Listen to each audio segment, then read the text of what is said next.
Inspirasi hari ini. Berilah maka engkau akan diberi. Lukas 6 ayat 38. Berilah dan kamu akan diberi. Suatu takaran yang baik, yang dipadatkan, yang digoncang dan yang tumpah keluar akan dicurahkan ke dalam ribaanmu.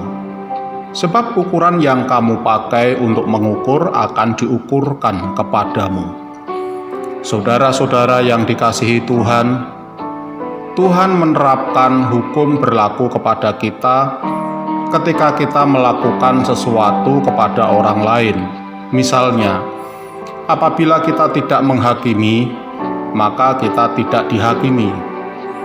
Ketika kita tidak menghukum, maka kita pun tidak dihukum. Ketika kita mengampuni, maka kita pun diampuni. Dan ketika kita memberi, maka kita pun akan diberi dengan ukuran atau takaran yang baik, dipadatkan dan digoncang tumpah keluar akan dicurahkan ke dalam ribaanmu. Saudara-saudara yang dikasihi Tuhan, firman Tuhan menandaskan bahwa barang siapa memberi, terutama kepada orang lain yang berkekurangan, maka tindakan memberi itu tidak hilang percuma. Diibaratkan seperti petani yang menabur benih, pasti akan menuai. Itu hukum Tuhan. Barang siapa menabur akan menuai, barang siapa memberi maka ia akan diberi. Ini sebuah hukum. Hukum harus berlaku dan terjadi. Dalam situasi sulit ini, mari kita selalu melatih diri untuk suka memberkati orang lain, terutama yang berkekurangan. Apa yang saudara lakukan itu Tuhan akan kembalikan kepada saudara, dan ketika Tuhan mengembalikan kepada saudara, tidak tanggung-tanggung. Karena ukuran yang Tuhan pakai untuk mengembalikan kepada kita, menggunakan ukuran atau takaran yang sangat baik, besar, dipadatkan dan sampai melimpah ruah, digoncang-goncangkan ke dalam kehidupan saudara.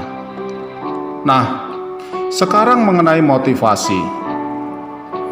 Mengapa kita memberi? Sebenarnya Tuhan melatih kita supaya kita tidak hidup egois. Sebab egois itu masuk dalam akar-akar dosa. Tuhan memerintahkan kepada kita untuk suka memberi kepada orang lain, supaya karakter kita adalah karakter kasih, seperti Tuhan. Bukankah murid-murid Yesus lambat laun harus menyerupai Yesus? Ya, itu bisa terwujud kalau kita mau dilatih Tuhan.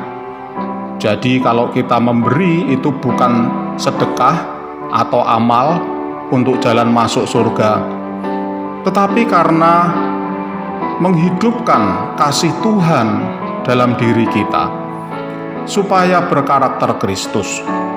Sudah barang tentu kita diselamatkan karena kita beriman di dalam nama Tuhan Yesus Kristus, dan hidup kita adalah hidup yang meneladani Kristus.